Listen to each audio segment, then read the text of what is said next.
మౌలిక వసతుల ప్రాజెక్టులతో హైదరాబాద్ కు మరింత ఉజ్వల భవిష్యత్తు ఉంటుందన్నారు మెట్రో ఎండీ. 22,000 కోట్ల రూపాయలతో 69 కిలోమీటర్ల మెట్రో మొదటి దశను పీపీపీ పద్ధతిన విజయవంతంగా పూర్తి చేస్తామన్నారు. రానున్న రోజుల్లో ఫోర్త్ సిటీ మరో మైలురాయిగా నిలుస్తుందన్నారు అధికారులు.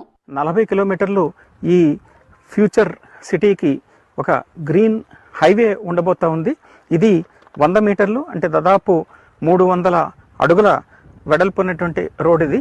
ఆ రోడ్డు మధ్యలో 20 మీటర్స్ అంటే దాదాపుగా ఒక 66 అడుగులు ఇది మనకి మెట్రో కూడా ఉంటుంది. మధ్యలో రెండు వైపులా 3 లేన్ 3 లేన్ల మెయిన్ హైవే ఉంటుంది, క్యారేజ్ వే.